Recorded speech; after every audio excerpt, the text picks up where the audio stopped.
We're talking about what's happening in Spain. Spain is having a massive power outage.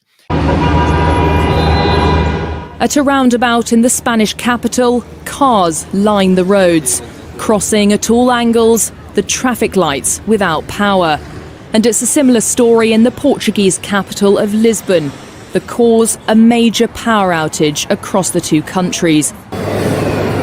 Causing chaos for travellers, these rail passengers stranded in Valencia. Some even walking along the railway lines.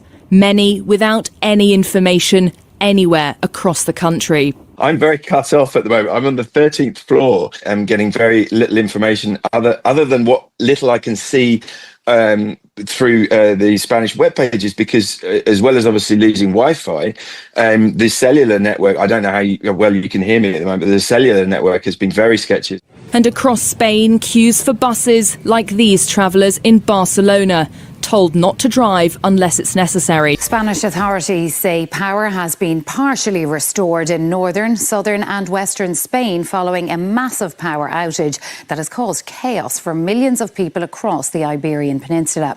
While the government has promised an investigation into the outages, which also affected parts of France and Portugal, the National Energy Network has suggested that they could have been caused by extreme temperature variations in the interior of the country. The outage was as sudden as it was inexplicable. Across Spain and parts of Portugal and France, the electricity which keeps a modern economy humming simply disappeared. Traffic lights were out, meaning streets were soon gridlocked. In Madrid, the metro system shut down, funneling more people onto busy streets and into cars that then clogged arteries. Outside Atocha, Madrid's rail hub, thousands found themselves stranded with little idea of how to get home or get to work. Inside, the normally bustling platforms were eerily deserted. Airports fell back on emergency power supplies, but scores of flights were still grounded. That was expected to have a knock-on effect across Europe. The outage occurred around 11:30 this morning Irish time. Play at the Calle Magica on the 7th day of the Madrid Masters tennis tournament was suspended, with fans using their mobile phones to find their way out of the stadium. The president of the Madrid region called on the authorities to implement a national emergency plan. Periodistas todos estamos recibiendo información. We are all getting information in bits and pieces, so we can't give you much more in this situation, which is so abnormal. What we are going to do is ask the government to activate Emergency Plan 3 so that the army can preserve order if necessary. Bank machines, office computers, restaurant ovens were all affected, an expanding glitch that rippled through every aspect of life. We're talking about this in a biblical prophecy aspect. We need to be thinking about these things, especially if we are Bible-believing Christians, because there is a lot of connection to what's happening in the world and what's happening in the Bible. And we're told so that we can be aware and not caught as a thief in the night.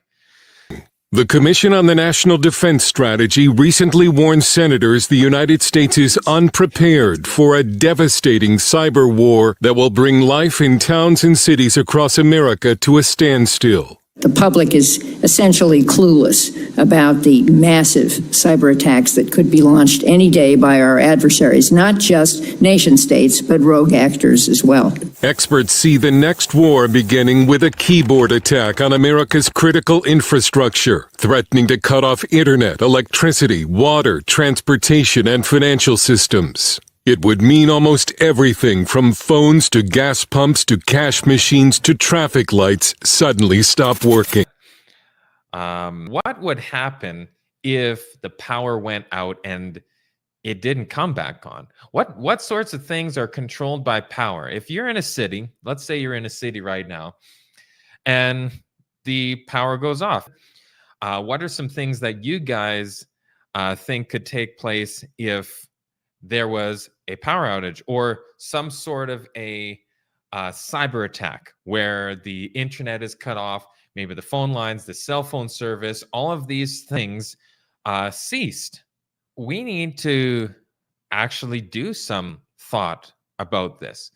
The Bible has several situations from beginning to end where there was different calamities and catastrophes where the people in the Bible had to prepare. Noah is a very good example. Lot was warned ahead of time of destruction that was going to happen there.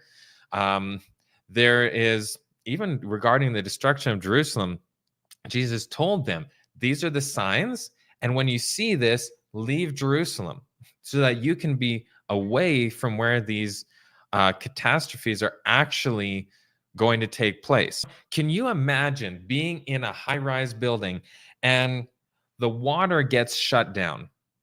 No water. That doesn't mean you have no water to drink. That means you have no water to drink, to shower, to flush the toilet. There's no plumbing now. And you have thousands of people in a high-rise building who there's no way to have proper sanitation anymore. That would be devastating. This is something the Bible warns us about.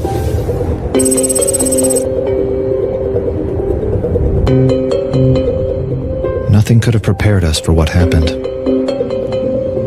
Millions dead in a matter of weeks. Billions across the world. America was devastated. Nowhere was spared. Without food, water, or power, cities like ours became wastelands. We were just an ordinary family. But pretty soon we realized if we wanted to stay alive, we had to get out of the city. We thought we were leaving the worst behind us. But we were wrong. In the book of Revelation, chapter 1, verse 1, says this is the revelation of Jesus Christ to give to his servants so that we can heed what is written in the prophecy of that book. So what we see there is a warning, and we need to heed that warning so that we are ready for the time that is coming. We are living in the time of the end. The fast fulfilling signs of the times declare that the coming of Christ is near at hand. The days in which we live are solemn and important. The Spirit of God is gradually but surely being withdrawn from the earth. Plagues and judgments are already falling upon the despisers of the grace of God. The calamities by land and sea, the unsettled state of society, and the alarms of war are portentous. They forecast approaching events of the greatest magnitude. Now, we talked about cyber attack. This has to do with war. And the Bible explains that there is going to be many instances of war at the end. It says wars and rumors of wars. So it's going to be very unsettled again and again. The Lord has instructed that our people are to take their families away from the cities. Just on this documentary, they say if they were going to survive, they would have to leave the city. And here we're being told, get away from the city, into the country where they can raise their own provisions. What are provisions? For in the future, the problem of buying and selling will be a very serious one. Now, what is this buying and selling that is being mentioned here? It's going to be very serious. Why is buying and selling going to be very serious? The Bible tells us exactly what this is talking about. We should now begin to heed the instruction given us over and over again. Get out of the cities into rural districts where the houses are not crowded closely together and where you'll be free from the interference of enemies.